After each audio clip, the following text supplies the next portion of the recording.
इसे इंडोनेशिया के पिछले 20 वर्षों में सबसे अस्थिर क्षणों में से एक बताया गया है। प्रदर्शन, उग्र झड़पें, कथित पुलिस बर्बरता, दंगे, आगजनी और लूटपाट। इंडोनेशिया जल रहा है। संसद भवनों में आग लगा दी गई है।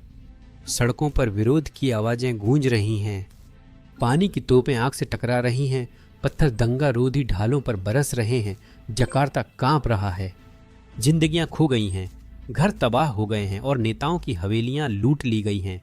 शुरुआत में सब कुछ बहुत जल्दी होता हुआ लगा, लेकिन सतह के नीचे गुस्सा धीरे धीरे जमा हो रहा था, जो आखिरकार लावा की तरफ फूट पड़ा। सोचिए, एक एनीमे कार्टून खोपड़ी इंडोनेशिया में विरोध का प्रतीक बन गई। वो झंडा हर कोने पर लहराता है। अब वो सिर्फ एनीमे कल्पना का प्रतीक नहीं रहा, बल्कि आज़ादी के लिए एक समुद्री डाकू की पुकार बन गया है। उस सबसे बुरी चीज से आज़ादी, जिसे सबसे अच्छा कहा गया था। लेकिन इंडोनेशियाई लोग अचानक इस तरह उग्र क्यों हो गए और वे क्या मांग रहे हैं? अभी यूट्यूब एल्गोरिदम प्रदर्शन और हिंसा जैसे विषयों को दबाता है, पर आप लाइक बटन दबाकर हमारी मदद कर सकते हैं। धन्यवाद। 1976 में 26 वर्षीय लेफ्टिनेंट को तिमोर भेजा गया था ताकि वह स्वतंत्रता नेता लोबाटो को पकड़ सके। 2 साल बाद उस लेफ्टिनेंट की यूनिट ने लोबाटो को ढूंढ निकाला और मार डाला, और उसका कटा हुआ सिर उस समय के इंडोनेशियाई राष्ट्रपति को मौत का सबूत देने के लिए भेज दिया गया। उस लेफ्टिनेंट का नाम प्रबावो सुबियंतो था और वह वर्तमान में इंडोनेशिया के राष्ट्रपति हैं। सालों बाद 1998 में जब इंडोनेशिया में दमनकारी शासन के खिलाफ छात्रों के नेतृत्व में बड़े पैमाने पर विरोध प्रदर्शन हुए, तो प्रबावो ने कार्यकर्ताओं का अपहरण, गिरफ्तारी और यातना देने के लिए अभियान चलाया, जिनमें से 22 को राज्य अधिकारियों द्वारा गायब कर दिया गया।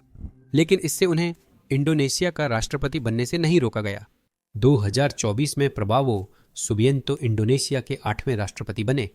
प्रबावो के सत्ता में आने से पहले उनकी पार्टी ने 5 मजबूत वादे किए थे, जिन्होंने लाखों इंडोनेशियाई लोगों का दिल जीत लिया। कुछ लोगों के लिए वह स्थिरता का वादा करने वाले मजबूत नेता थे, जबकि दूसरों के लिए विवादास्पद और रहस्यमय अतीत वाली शख्सियत थे। फिर भी वह सिर्फ व्यक्ति नहीं, बल्कि वही चिंगारी थी जिसने आग लगाई। उन्होंने सबसे पहले आर्थिक विकास को तेज करने का संकल्प लिया।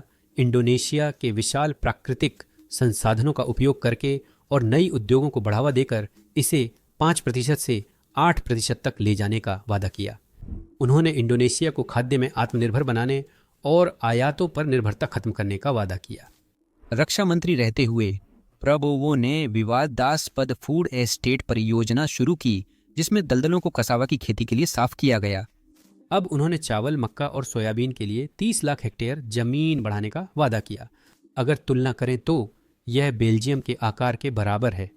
तीसरा, उन्होंने बायोडीजल में पाम ऑयल बढ़ाकर इंडोनेशिया की ईंधन आयात निर्भरता घटाने का वादा किया। इंडोनेशिया सबसे बड़ा पाम ऑयल उत्पादक है।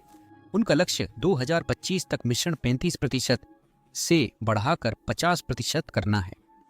चौथा, उन्होंने नई तकनीकों से टैक्स न बढ़ाते हुए सरकार की आय को जीडीपी के 12% से लगभग दोगुना 23% तक करने का वादा किया।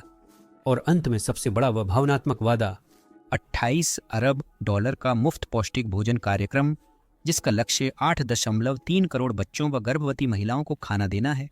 इंडोनेशिया में कुपोषण से लड़ने की एक साहसिक योजना। यह विश्वास करना कठिन है कि इतनी नेक योजना ने लाखों इंडोनेशियाई में गुस्सा पैदा किया, और वह भी सही कारण से। देखिए, शुरू में मुफ्त भोजन कार्यक्रम बहुत प्रभावशाली लगा क्योंकि जमीनी हकीकत दिल तोड़ने वाली है। मार्च 2025 तक 23.8 करोड़ इंडोनेशियाई गरीबी में थे। अगर आप गरीबी को वर्ल्ड बैंक के मानकों से मापें, यानी रोजाना $6.85 से कम पर जीने वालों को, तो असली संख्या चौंकाती है। 171.9 करोड़ लोग, या फिर आबादी का 60% से भी ज्यादा। यह गरीबी एक खामोश महामारी है, जिससे इंडोनेशिया में 5 साल से कम उम्र के करीब 1/3 बच्चे कुपोषित और अविकसित हो जाते हैं। हर 4 में एक व्यक्ति एनीमिया से पीड़ित है, और कुपोषण लगभग आधे बच्चों की मौत का कारण है। सीधे शब्दों में कहें तो कुपोषण इतनी बड़ी संख्या में बच्चों की जान ले रहा है कि अब इंडोनेशिया इसे नजरअंदाज नहीं कर सकता। जब प्रबावो ने मुफ्त पौष्टिक भोजन का वादा किया, तो यह सिर्फ चुनावी नारा नहीं, बल्कि जीवन रेखा थी। माता पिता, शिक्षक, किसान और देश इस योजना पर विश्वास करते थे। लेकिन फिर आई शासन की कठोर सच्चाई, क्योंकि हर चीज के लिए पैसे की जरूरत थी। फ्री पौष्टिक भोजन कार्यक्रम को फंड करने के लिए सरकार ने महत्वपूर्ण क्षेत्रों में भारी खर्च में कटौती की घोषणा की। समृद्धि के बजाय इन कटौतियों ने पहले से बढ़ती जीवन यापन की लागत के संकट को और गहरा कर दिया। और जब युवाओं में बेरोजगारी 16% तक पहुंच गई, जो 3 सालों में सबसे ज्यादा थी, तो युवाओं का गुस्सा फूट पड़ा। ये आंकड़े चौंकाने वाले थे। लोक निर्माण मंत्रालय को 80% बजट कटौती करनी पड़ी, जिससे बुनियादी ढांचे के रखरखाव पर असर पड़ा। स्वास्थ्य मंत्रालय ने लगभग 20 ट्रिलियन रुपया खो दिया, जो इंडोनेशिया के इतिहास में सबसे बड़ी कटौतियों में से एक थी। स्थिति तब और बिगड़ गई जब करीब 400 इंडोनेशियाई स्कूली बच्चे मुफ्त भोजन खाने के बाद बीमार हो गए। इससे नागरिक और भी ज्यादा नाराज हो गए। इसका असर हर जगह फैल गया। आर्थिक मामलों के मंत्रालय में ऑफिस समय में बिजली बचाने को लाइटें बंद कर दी गईं। नेशनल लाइब्रेरी ने समय कम किया और वित्त मंत्रालय ने 2025 मंत्री छात्रवृत्ति रद्द की। यहाँ तक कि उच्च शिक्षा मंत्रालय ने अनुसंधान फंड को नवाचार से हटाकर सिर्फ स्कूल मील्स प्रोग्राम के लिए कर दिया। इन कटौतियों से कॉलेज छात्रों में आक्रोश फैल गया। उनका कहना था कि इससे शिक्षा महंगी होगी और छात्रवृत्तियां खत्म होंगी। 17 फरवरी को हजारों छात्र इन बजट कटौतियों के खिलाफ विरोध प्रदर्शन करने के लिए सड़कों पर उतर आए। इस आंदोलन का नाम डार्क इंडोनेशिया रखा गया, जो राष्ट्रपति के गोल्डन इंडोनेशिया वादे का विरोध था। 20 फरवरी तक यह चरम पर था। लाखों छात्र जकार्ता व अन्य शहरों में मार्च कर रहे थे। यह इंडोनेशिया में विरोध की पहली लहर थी। राष्ट्रपति प्रबोवो ने नाराजगी को अनदेखा कर कहा कि देश की अर्थव्यवस्था के लिए ये कटौती जरूरी है। जैसे एक गलती काफी नहीं थी, उन्होंने एक और कर दी। मार्च 2025 में इंडोनेशिया संसद के एक कानून से देश में हलचल मच गई। इसने सेना को सरकार में बड़ी भूमिका दे दी, जिससे दशकों से चल रहे वे सुधार उलट गए, जिनका मकसद सैनिकों को राजनीति से दूर रखना था। अब सक्रिय ड्यूटी अधिकारी 10 की जगह 14 नागरिक संस्थाओं में सेवा कर सकते थे। सेवानिवृत्ति की उम्र बढ़ने से जनरल अधिक समय तक सत्ता में रह सकते थे। कई इंडोनेशियाई लोगों को यह डेजावू लगा। सैन्य बलों की दोहरी भूमिका, जिसमें वे सुरक्षा और नागरिक जीवन दोनों को नियंत्रित करते थे, पूर्व राष्ट्रपति सुहार्तो के अधिनायकवादी शासन की रीढ़ रही थी और इसे अक्सर एक दमनकारी शासन कहा जाता था। और यहाँ है असली मोड़।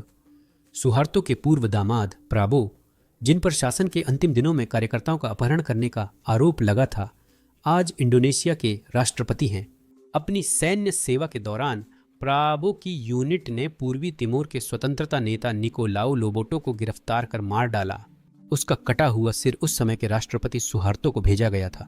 प्रवेश के साथ ही प्राबो ने सत्ता, महत्वाकांक्षा और क्रूरता के आरोपों से चिह्नित अपना लंबा करियर शुरू किया। 1980-90 के दशक में पूर्वी तिमोर पर इंडोनेशियाई कब्जे के दौरान जनरल प्राबो ने स्वतंत्रता समर्थकों को डराने के लिए नकाबपोश हथियारों के गिरोह बनाए। वह उस युद्ध की सबसे खूनी घटना में भी शामिल थे, करारेस नरसंहार, जिसमें 300 तिमोरी, जिनमें से अधिकांश नागरिक थे, को कोपासस विशेष बलों द्वारा ढूंढ ढूंढ कर मार डाला गया। 1996 में उन्हें पश्चिम पापुआ भेजा गया, जहां फ्री पापुआ आंदोलन और इंडोनेशियाई सेना में टकराव हुआ। प्रबोवो की इकाइयों ने बदले में उन गांवों को जला दिया जिन पर अलगाववादियों की मदद करने का आरोप था। एशियाई वित्तीय संकट के दौरान 2 साल बाद छात्रों के विरोध ने जकार्ता को हिला दिया। प्रबोवो ने कार्यकर्ताओं का अपहरण, गिरफ्तारी और यातना देने का अभियान चलाया। 22 लोग गायब हो गए, जिनमें से 13 आज भी लापता हैं।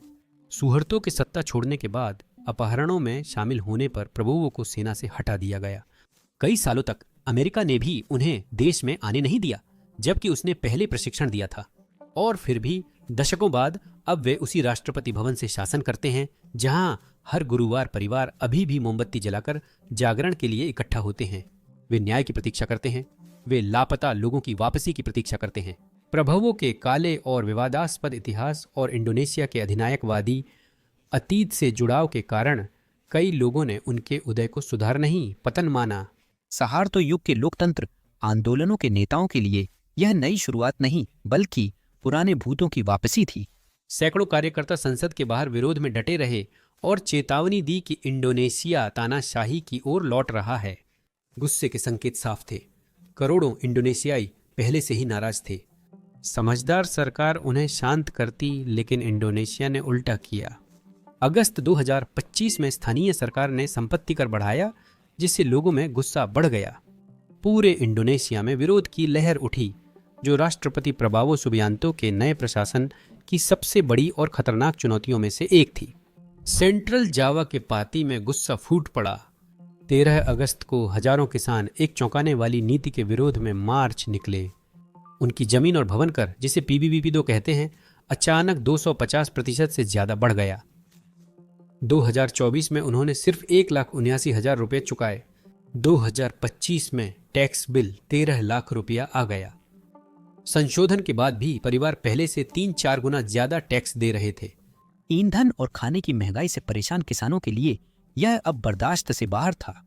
लेकिन लोगों को सबसे ज्यादा गुस्सा सिर्फ टैक्सों पर नहीं था, बल्कि अपने नेताओं के घमंड पर था। रिजेंट सुदेवो, जो प्रभावो की गरिंधारा पार्टी के गर्वित सदस्य हैं, ने विरोध प्रदर्शनों को एक ताने के साथ खारिज कर दिया। सिर्फ 5,000 लोग मत लाओ, 50,000 ले आओ। मैं न डरूंगा न फैसला बदलूंगा, यही जिद्द आग का कारण बनी। 13 अक्टूबर को हजारों लोगों ने सुदेवो के इस्तीफे की मांग की और पुलिस से झड़प हो गई। आंसू, गैस फैली।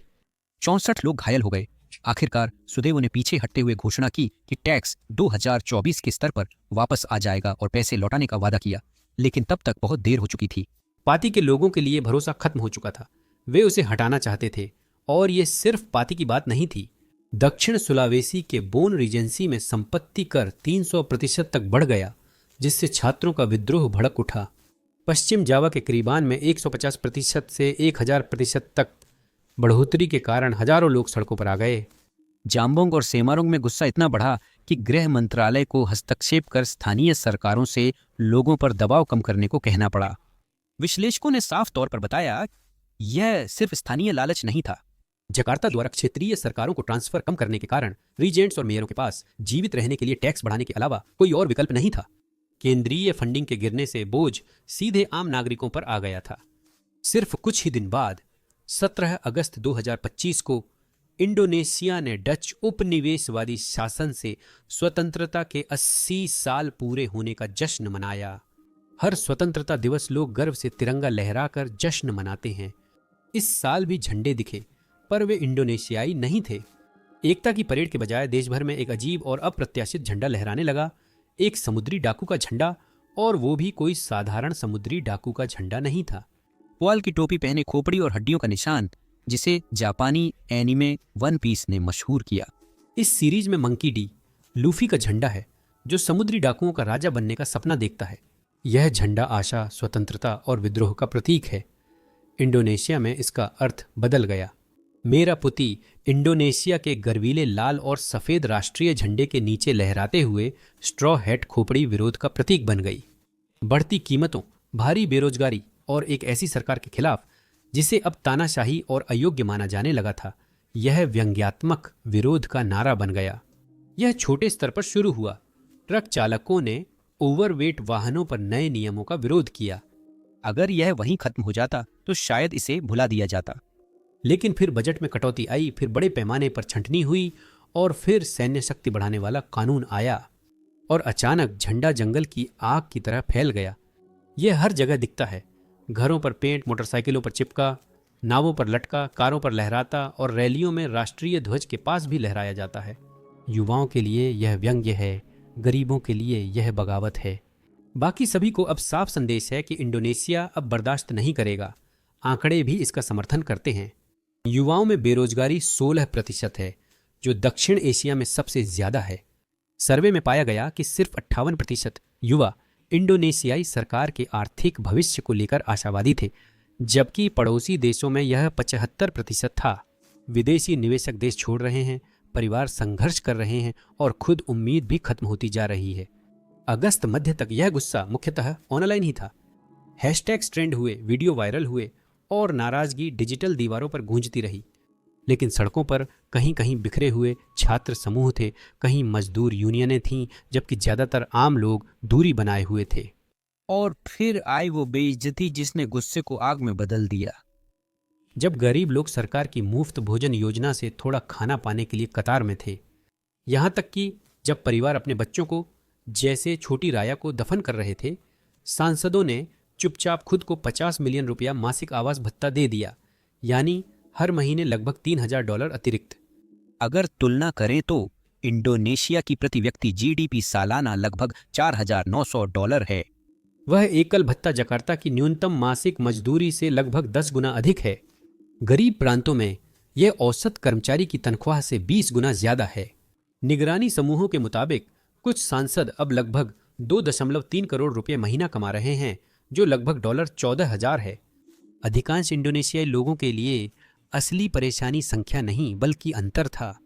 26 अगस्त 2025 को सुखाबुमी पश्चिम जावा की 4 साल की बच्ची का नाम इंडोनेशिया राया में गूंज उठा और उसका चेहरा देश भर की फोन स्क्रीन पर दिखने लगा।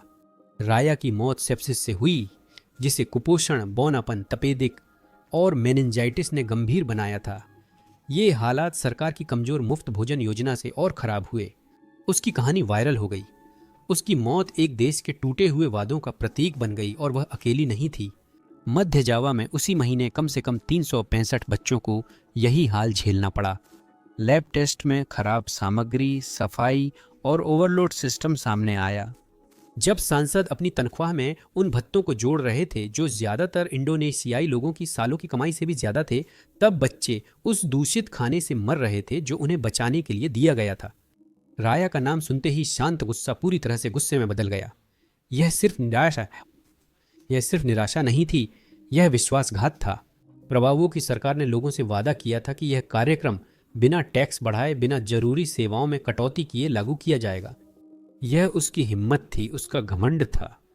जब बच्चे तपेदिक, कुपोषण और गोलकृमि संक्रमण से मर रहे थे, तब तथाकथित जनप्रतिनिधि अपनी जेबें भर रहे थे। और जब उनका सामना किया गया तो कुछ सांसदों ने अपनी घृणा छुपाने की भी जरूरत नहीं समझी। प्रदर्शन लहरों में शुरू हुए जो शायद टल सकते थे अगर इंडोनेशियाई राजनेता मूर्खतापूर्ण बयान देने के बजाय चुप रहते।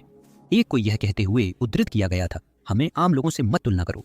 एक अन्य ने जवाबदेही की मांग करने वालों का मजाक उड़ाया, उन्हें दुनिया के सबसे मूर्ख लोग कहा।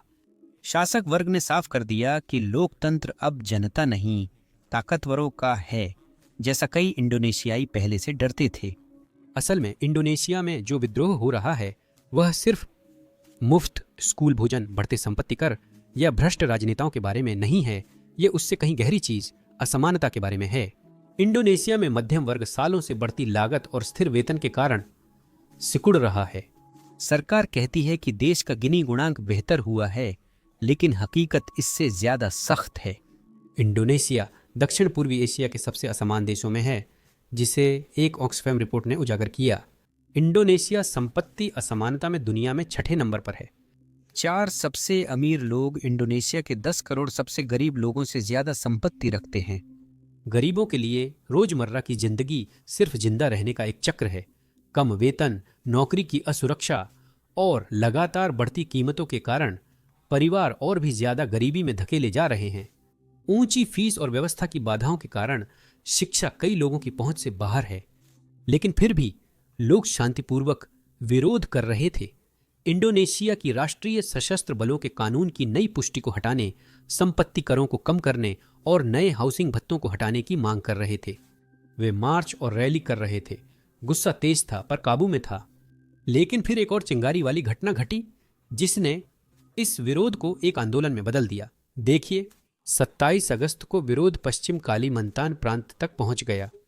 तंजूनपुरा विश्वविद्यालय के छात्रों ने क्षेत्रीय संसद तक मार्च किया और सांसदों के लिए हाउसिंग भत्ते को समाप्त करने की मांग की। शुरुआत में प्रदर्शन शांतिपूर्ण था, लेकिन पुलिस की आंसू गैस के बाद अफरा तफरी मच गई। 15 प्रदर्शनकारियों को गिरफ्तार किया गया। हालांकि 2 दिन बाद उन्हें रिहा कर दिया गया जब उन्होंने दोबारा ऐसा न करने का वादा करते हुए शपथ पत्रों पर हस्ताक्षर किए। अब तक विरोध मुख्यतः छात्रों और श्रमिक संघों तक सीमित थे। इंडोनेशिया के अन्य हिस्से संसद से नाराज थे पर सड़कों पर नहीं उतरे। 28 अक्टूबर को यह बदल गया। जकार्ता में प्रदर्शनकारी नेशनल पार्लियामेंट की ओर बढ़े। कुछ समय शांति रही, फिर कुछ छात्रों ने इमारत में घुसने और पुलिस पर चीजें फेंकने से तनाव बढ़ गया। पुलिस ने संवाद की जगह आंसू गैस, वाटर कैनन और रबर की गोलियों का इस्तेमाल किया। लेकिन भीड़ और ज्यादा गुस्से में हो गई। झड़पें संसद परिसर से निकलकर पास के शॉपिंग डिस्ट्रिक्ट और यहां तक कि एक बड़े एक्सप्रेसवे और रेलवे लाइन तक फैल गईं। सार्वजनिक परिवहन ठप हुआ। पनमेरा व ताना अबांग स्टेशन बंद किए गए। सैकड़ों छात्र गिरफ्तार हुए। बचे लोग अंगोला प्रोटेस्टेंट क्रिश्चियन चर्च में शरण लिए। फिर वह क्षण आया जिसने सब बदल दिया। जब एक पुलिस वाहन ने जकार्ता में एक रैट हेलिंग सेवा चालक को कुचल दिया। अफान कुर्मियावन सिर्फ 21 साल के थे जब कुछ घंटों बाद यह खबर आई कि उनकी मौत हो गई है। प्रदर्शनकारियों ने पुलिस स्टेशन पर हमला कर दिया। अफान कुर्नियावन 21 वर्षीय ओजूल ड्राइवर इस अफरा तफरी के बीच में थे। वह कोई प्रदर्शनकारी नहीं थे, वह तो बस डिलीवरी करने के लिए वहां मौजूद थे। लेकिन तब तक पुलिस ने नेशनल पुलिस की अर्धसैनिक टैक्टिकल यूनिट ब्रिमोव को बुला लिया था। अफान गलत समय पर गलत जगह पर था। जैसे ही विरोध प्रदर्शन तेज हुआ, ब्रिमोव का एक बख्तरबंद 4x4 भीड़ के बीच तेजी से आया। उसने अफान को सीधे टक्कर मार दी। जैसे ही भीड़ ने हैरानी में सांस ली, वाहन थोड़ी देर के लिए रुका। अफान ने उठने की कोशिश की, लेकिन तभी ब्रिमोव के ड्राइवर ने हजारों फोन द्वारा रिकॉर्ड होते हुए अचानक एक्सीलरेटर दबा दिया। बख्तरबंद वाहन ने उसे दोबारा कुचलकर तुरंत भाग गया। अफान को कोई मौका नहीं मिला। कुछ ही मिनटों में वीडियो वायरल हो गया और घंटों में पूरे देश में फैल गया। अगले ही दिन से इंडोनेशिया पहले जैसा नहीं रहा। अफान की मौत से देश भर में दंगे भड़क उठे और कई शहरों में प्रदर्शन हिंसक हो गए। कुछ दिनों में 10 और लोगों की मौत हुई। पुलिस स्टेशन और क्षेत्रीय संसद भवनों में आग लगा दी गई। राजनेताओं के घर, खासकर जिन्होंने पीड़ितों का मजाक उड़ाया, लूटे और तोड़े गए। इंडोनेशिया अब सिर्फ विरोध नहीं कर रहा था, बल्कि बगावत कर रहा था। 29 अगस्त को अफान कुनियावन को सुपुर्द ए खाक किया गया। सुखभूमि की सड़कों पर सैकड़ों ओझोल ड्राइवरों ने उनके ताबूत को हरी जैकेटों के साथ विदा किया, जो दुख और गुस्से से भरी थीं। सरकार ने यह महसूस करते हुए कि अंतिम संस्कार खुद एक तनाव का केंद्र बन सकता है, जकार्ता पुलिस प्रमुख को भेजा। इसके लिए आपको जीनियस होना जरूरी नहीं कि आगे क्या होगा। अफान को मारने वाली उसी पुलिस बल के प्रतिनिधि को देखकर कब्रगाह पर लगभग दंगा भड़क गया। इसके बाद जो हुआ वह जबरदस्त डैमेज कंट्रोल था। राष्ट्रपति प्रभावो टेलीविजन पर आए और अफान की मौत पर दुख जताया। सरकार ने अफान के परिवार को घर उपहार में दिया, लेकिन तब तक कहानी उनके हाथ से निकल गई थी। अगले दिन देश भर में विरोध प्रदर्शन शुरू हो गए और इमारतें जल उठीं। एक मामले में 3 लोग अंदर फंसकर आग में झुलस गए और उनकी मौत हो गई। प्रतिक्रिया तुरंत हुई। छात्रों ने जकार्ता पुलिस मुख्यालय पर हमला कर प्रमुख से इस्तीफा मांगा। 31 अक्टूबर को गुस्सा निजी हो गया। भीड़ ने वित्त मंत्री के घर पर हमला किया और इलेक्ट्रॉनिक्स, गहने, यहां तक कि बास्केटबॉल हूप भी लूट लिए। उस दिन उन्होंने उस विधायक को निशाना बनाया जिसने प्रदर्शनकारियों को दुनिया के सबसे मूर्ख कहा था। उसका घर तहस नहस कर दिया गया और उसकी स्पोर्ट्स कार के टुकड़े टुकड़े कर दिए गए। यह सब टिकटॉक पर लाखों लोगों के देखने के लिए लाइव प्रसारित किया गया। और यह सिर्फ राजनेताओं तक ही सीमित नहीं था, यहां तक कि मशहूर हस्तियों को भी नहीं बख्शा गया। अभिनेता सूर्या के महल में छापा पड़ा, उनकी कीमती वस्तुएं और 12 बिल्लियां चोरी हो गईं। सरकार की प्रतिक्रिया मेल मिलाप नहीं, दमन थी। संकट के चलते राष्ट्रपति प्रभावो ने चीन की यात्रा रद्द कर जकार्ता वापसी की। उन्होंने घोषणा की कि सांसद अपने विवादास्पद आवास भत्ते और अन्य सुविधाएं छोड़ देंगे, लेकिन उनके शब्दों ने बहुत कम सांत्वना दी। प्रभावो ने सेना पुलिस को सख्त कार्रवाई का आदेश दिया। पुलिस प्रमुख ने अराजकतावादियों पर रबर की गोलियों और गैर घातक हथियारों के इस्तेमाल की अनुमति दी, जो पुलिस ठिकानों में घुसते थे। 1 सितंबर तक दंगों में 6 लोगों की मौत की पुष्टि हुई थी। 20 लोग लापता थे। फिर कुछ बदल गया। पुलिस और सेना की क्रूर कार्रवाई के डर से all Indonesian student executive board बादन एक्सिक्यूटिव महासिस्वा सेलूरो इंडोनेशिया ने एक और बड़े प्रदर्शन की योजना वापस ले ली। हफ्तों में पहली बार विरोध प्रदर्शन असहज चुप्पी में डूब गए। सरकार को लगा कि प्रदर्शन रुक गए हैं और सब कुछ ठीक है। इंडोनेशिया के राष्ट्रपति ने अपनी यात्रा का समय बदलकर 3 सितंबर 2025 को चीन की विजय परेड में शामिल होने के लिए प्रस्थान किया। सड़कों पर सन्नाटा अशांति या आत्मसमर्पण का अंत नहीं, बल्कि पुनः संगठित होने की प्रक्रिया थी। उसी दिन छात्रों, श्रमिक संघों और डिजिटल कार्यकर्ताओं के गठबंधन ने ऑनलाइन एक घोषणा पत्र और आह्वान प्रकाशित किया। उन्होंने इसे 17+8 मांगे कहा और नाम 17 अगस्त स्वतंत्रता दिवस के सम्मान में रखा। यूट्यूब ने अभी अभी एक चौंका देने वाली घोषणा की है। यह क्रिएटर्स को प्रतिदिन $64 मिलियन का भुगतान कर रहा है। क्यों? असल में क्योंकि यूट्यूब के पास पर्याप्त क्रिएटर्स नहीं हैं। इसी वजह से आप अपने होम पेज पर ऐसे वीडियो देखते हैं जिनके 1000 से भी कम व्यूज होते हैं, जैसे कि ये वाला। अब जाहिर है इसका मतलब ये नहीं है कि हर किसी को चैनल शुरू कर देना चाहिए, लेकिन अगर आपने कभी YouTube चैनल शुरू करने के बारे में या इस तरह का बिना चेहरे वाला YouTube चैनल शुरू करने के बारे में सोचा है तो अब बिल्कुल सही समय है। YouTube हर दिन क्रिएटर्स को करोड़ों रुपए दे रहा है और अब पहले से कहीं ज़्यादा नए और छोटे चैनलों को आगे बढ़ा रहा है। मुझे लगता है आप में से कई लोग सोच रहे हैं कि शुरुआत और चैनल कैसे बढ़ाएं। ऐसे सवाल हमें अक्सर ईमेल पर मिलते हैं। इसीलिए हमने तय किया है कि अपनी सारी YouTube सलाह एक ट्रेनिंग बूट कैंप में डाल दें, वो भी बिल्कुल मुफ्त में। तो अब अगर आप अपना खुद का YouTube चैनल शुरू करने में रुचि रखते हैं तो आप डिस्क्रिप्शन में दिए गए लिंक या स्क्रीन पर दिख रहे साइन अप नाउ पर क्लिक करके इस बूट कैंप के लिए साइन अप कर सकते हैं, क्योंकि दुर्भाग्यवश YouTube वीडियो की तरह नहीं, बूट कैंप एक जूम कॉल की तरह है, इसलिए इसमें सिर्फ 100 लोगों की ही जगह है। ठीक है, अब वापस वीडियो पर चलते हैं। दुख गुस्से में बदला, फिर गुस्सा 25 मांगों की सूची और बदलाव के खाके में बदल गया।